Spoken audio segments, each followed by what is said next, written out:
Hello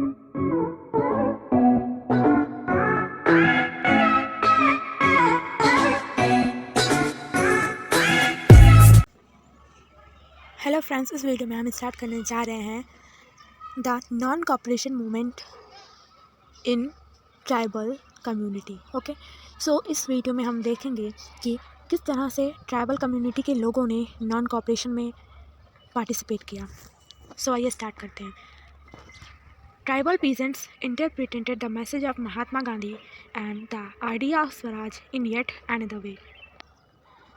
जैसा कि मैंने बताया था कि सब लोग ये कह रहे थे कि हमें स्वराज चाहिए, पर सबके लिए स्वराज का मतलब अलग अलग था। अगर हम विलेजेस साइड में देखें तो विलेजर्स को लैंडलॉर्ड्स एंड ताल्लुकदार्स से फ्रीडम चाहिए थी, उनके एक्सप्लॉयटेशन से फ्रीडम चाहिए थी। और अगर हम बात करें टाउन्स में तो वहाँ पे लोगों ने बाइकआउट किया ब्रिटिश इंस्टीट्यूशंस और ब्रिटिश गुड्स का। ओके, यहाँ पे ट्राइबल पीजेंट्स ने जो मैसेज था महात्मा गांधी का और आइडिया था स्वराज का, उसको अलग वे में लिया। In the Gudem hills of Andhra Pradesh for instance a militant guerrilla movement spread in early 1920s, not a form of struggle that the Congress could approve. अब यहाँ पे क्या हुआ कि गुडेम हिल्स ऑफ आंध्र प्रदेश में एक मिलिटेंट गोरिल्ला मूवमेंट स्प्रेड हुआ अर्ली 1920s में। बेसिकली इस मूवमेंट में होता ये था कि पहले के समय में क्या होता था कि लोग जब कभी भी उनके पास आर्मी या फिर मैन पावर कम होती थी तो वो क्या करते थे कि वो फॉरेस्ट में छिप कर अटैक करते थे, जिससे कि उनको ज़्यादा लॉस ना हो।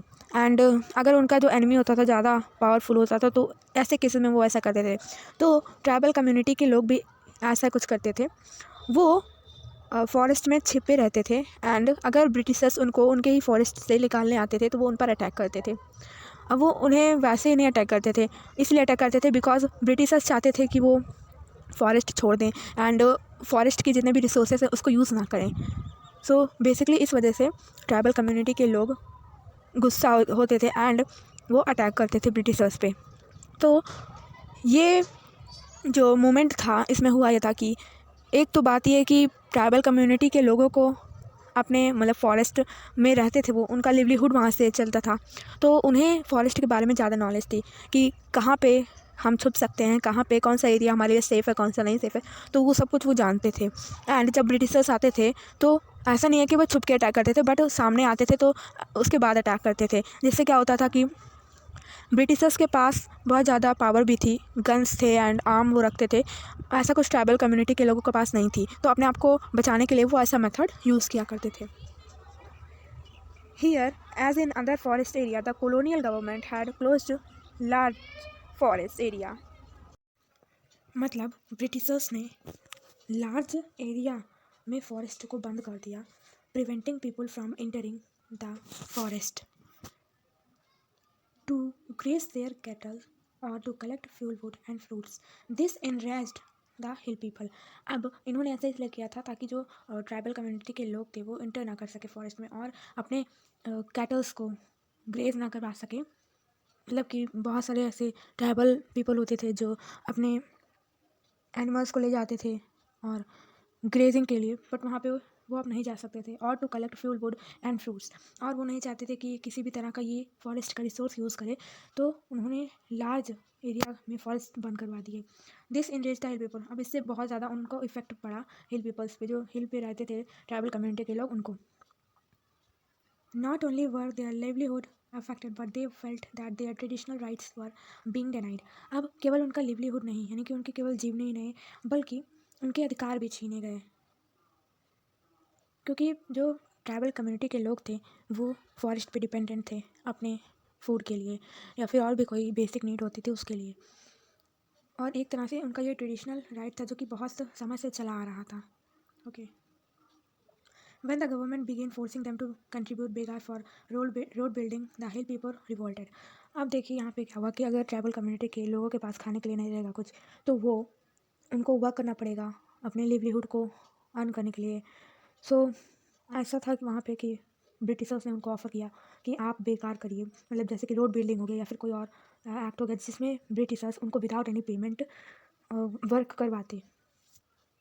The person who came to lead them was an interesting figure. अब जो इंसान आया उनको लीड करने के लिए, उनका मार्गदर्शन करने के लिए, वो एक इंटरेस्टिंग पर्सन था.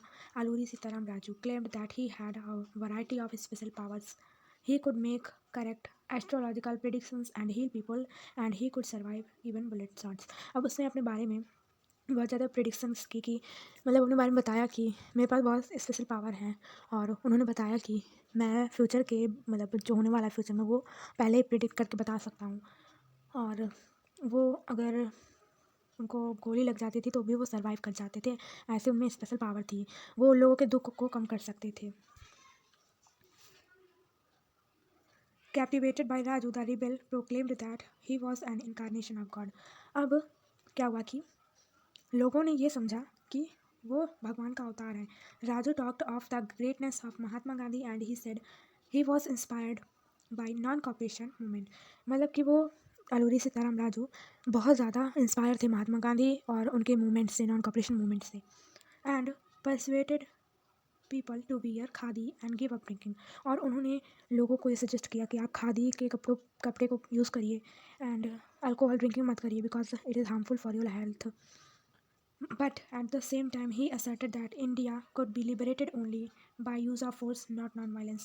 But बाद में उन्होंने ये बताया कि इंडिया को अगर फ्री करवाना है ब्रिटिशर्स से तो हमें फिजिकल फोर्स यूज़ करना होगा, नॉन वायलेंस के तरीके से हम इंडिया को फ्री नहीं करवा सकते.